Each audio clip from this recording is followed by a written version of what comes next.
May the 16th, 2022. Guys, in the weather video I did an hour or so ago, I mentioned wanting to try to get the time to put this one up. And when we're talking about some of these things, and I mentioned it last week, that sometimes you're worried about preaching to the choir until you see a rapid acceleration in the events that we've been talking about. If you remember, we're talking about the CF group, which is one of the largest in the fertilizer industry in the world, had put out notifications that Union Pacific was going to limit their ability to ship fertilizer. Now they've told the oil companies the same thing, so diesel, all of those things are going to be affected. But things are accelerating. And the title of this article, and it's by Michael Snyder via the Economic Collapse, and it's on Zero Hedge, but it says, now we are being told to expect food and diesel shortages for the foreseeable future. Now think about that. And there's people that are coming out, big people, worldwide leaders that are saying, we're not going back to normal. The leaders of the economic sections of the planet are saying that. And it's kind of like the train wreck has already been set in motion, and there's no stopping it now. And a couple of things happened today besides what I'm going to read here. One is that gas and diesel hit a new high. That was been going on every day almost. And one bright light, if you think of it like that, one of the major baby formula producers here in the U.S. today received the okay to start producing baby formula again. They were shut down over some type of contamination of two different I think babies or families, and then they shut everything down. Think about this, and then it was proven that the contamination did not come from the baby formula. They shut down the entire factory anyway, and it's been shut down. Let me say this, though. They did say in that article that it would take 2 months for the stores to see this uptick in production. Now, right now there's a massive shortage, so 2 months is not a real good thing because babies have to eat every day.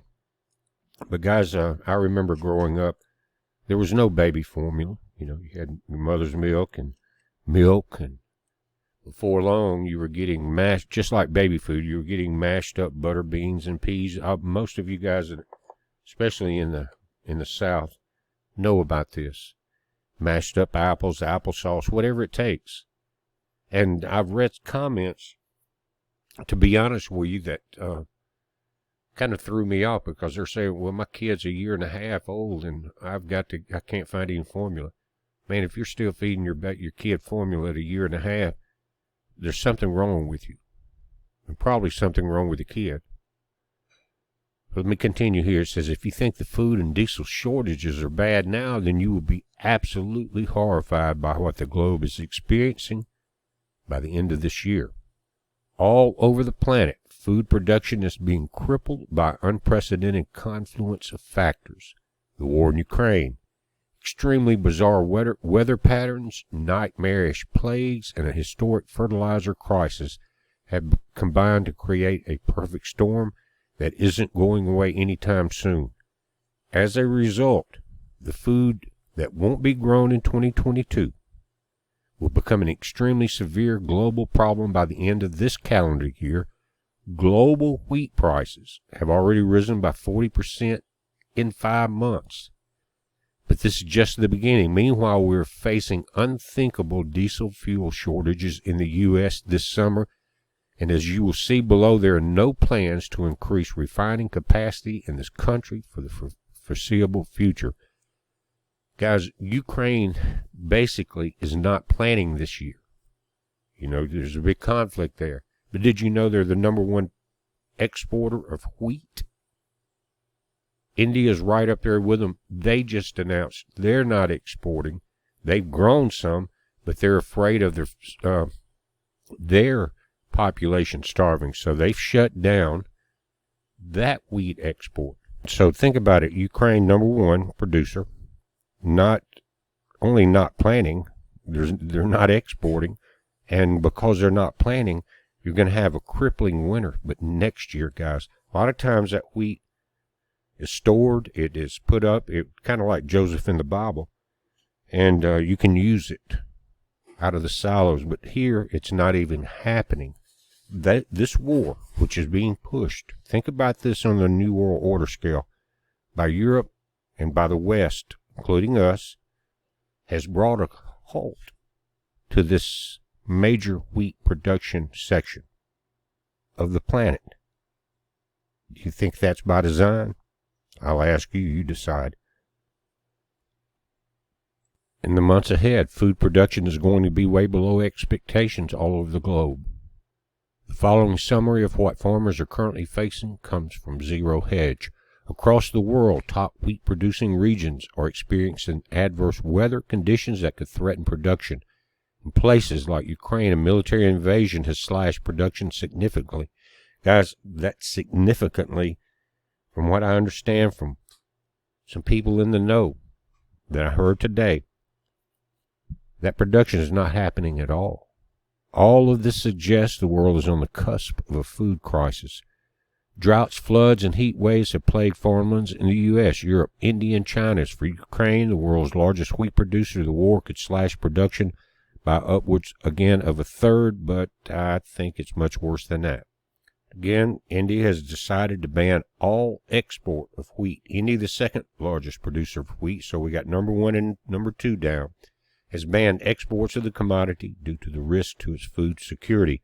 A Friday notice in the government's gazette signed by Santosh Kumar Sarangi, the Director General of Foreign Trade, said that a sudden spike in the global prices of wheat was putting India, neighboring, and other vulnerable countries at risk. When you think about the population of just India alone and the surrounding countries, guys, it's immense. They're saying supplies of food are getting tighter with each passing week, and this is already starting to spark food riots all over the world. They're talking about protests in Iran. Protests broke out in Iran Thursday after the government cut subsidies for food, sending prices through the roof as authorities brace for more unrest in the following weeks. This is not the only country. In videos shared on social media, protesters can be seen marching through Desval and Mashhar in the southwestern province of Khuzestan, chanting "Death to Khomeini, death to Raisi," referring to the Iranian President Ibrahim Raisi had promised to create jobs, lift sanctions, and rescue the economy. They're all in on this game, including 45. Now, in Sri Lanka, the citizens are so angry they are actually burning down the homes of politicians. I've talked about this tsunami of chaos for 10 years at least. That when it happens, it's going to be something you can't stop, just like a tsunami. The people that are on higher ground will be the only ones that survive, and by that higher ground, I mean you're prepared to buckle down, circle the wagons for an extended period of time. Protesters in Sri Lanka have burned down homes belonging to 38 politicians as the crisis-hit country plunged further into chaos. Tsunami, with the government ordering troops to shoot on sight. Do you understand what's going on? Guys, do you understand with the southern border wide open, what is going on in Mexico? Who controls Mexico? It's not the government, except the paid-off government. It is the cartels, and they're being pushed in here by the thousands each month. And when food shortages come, guys, and when the fuel shortages come, you don't realize that not only here with the homegrown folks here that a year ago never thought this would happen, will be joining gangs and robber bands because they didn't prepare, and they will kill you. And then you've got cartels that will be set up that have already been in place. Think to who was Obama's AG? Eric? and all those shipments across the border. It says police in the island nation said Tuesday that in addition to the destroyed homes, 75 others have been damaged as angry Sri Lankans continue to defy a nationwide curfew to protest against what they say is the government's mishandling of the country's worst economic crisis since 1948. I hope you realize when you see that happen there, and you know, a lot of times in the past years, guys, we've seen this in other countries. We've seen Arab Spring and all the chaos that created in these countries here and problems. But now that our government is doing what it's doing, it's going to come here. Guys, it's hard for me to, I guess, express exactly what I'm seeing coming, but it's coming very fast and it's going to be complete chaos. And again, they try to put these Sri Lankans on a curfew so they can't protest all of this BS. Do you think, and it's, you know, they're different there than they are here because we have the Second Amendment. So you can see what's going to happen. Meanwhile, we're being warned that there is likely to be a diesel fuel shortage on the East Coast during the months ahead. Did a video about that, and they were talking about a week or so away. That's why I'm saying we're on this downhill slide, and it's rapidly increasing in velocity. The possibility of a diesel fuel shortage is being monitored as diesel fuel prices across the country and in Maryland continue to surpass all-time highs. According to fuel industry experts, all signs are pointing to a potential diesel fuel shortage on the East Coast that could cripple an already fragile supply chain. All the pieces have been put in place for the great new order. The biggest reason why we're facing such a supply crunch right now is because there are simply too few refineries turning oil into usable fuels. From record gasoline prices to higher airfares to fears of diesel rationing ahead, America's runaway energy market is disquieting both U.S. travelers and the wider economy. But the chief driver isn't high crude prices or even the rebound in demand. It is simply too few refineries turning oil into usable fuels. Just last week, they shut down new leases for the Gulf and for Alaska. The puzzle pieces are in place. As a result, we're being told that the supply squeeze is only going to get worse for the foreseeable future. More than 1 million barrels a day of the country's oil refining capacity, or about 5% overall, has shut since the beginning of the pandemic. Elsewhere in the world, capacity has shrunk by 2.13 million additional barrels a day. Energy consultant Turner Mason and Company estimates is with no plans to bring U.S. plants online, even though refiners are reaping record profits. The supply squeeze is only going to get worse. Why the refiners are reaping record profits? Because of the high prices. And they know that it's not going to last that long, so reap it while you can. Get it while you can. And guys, let me say this about, there's a bank with the initials BOA that has been in trouble for a long time. A lot of offices have been closed. But there's something on the down low they're not telling us.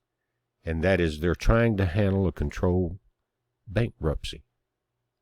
And with BOA, as with the other banks, they now have the bail-in. And that means your money you will never see it again once this happens. But I'm telling you right now, BA is in, it looks like from all signs, in bankruptcy. A lot of closures, a lot of ATM closures. Why would that be? To prevent runs. To a very large degree, we have done this to ourselves. Actually, no, we haven't. It's the politicians. And they're saying our trucks and our trains run on diesel. And so a shortage of diesel will only make our ongoing supply chain crisis even worse. The nightmare never seems to end, and there will be plenty of pain in the months ahead. Right now, the price of diesel is shutting down truckers. Now, the trains are not going to ship it. It is a planned demolition of the civilization as we know it, where few survive that will be enough for the slaves. Are you ready? Are you prepared? I hope you are. Think about what I'm telling you, and it's going, again, downhill very fast, guys, day by day, and it's not going to last much longer. You better get ready now. And only divine intervention, which is a lot of times pulled in by prayer, is going to stop this mess. But we're told about this tribulation of man, and I think it's by man, and we see that. What man? The serpent seed. We're watching it. You watch it. It's a heads up. Be safe.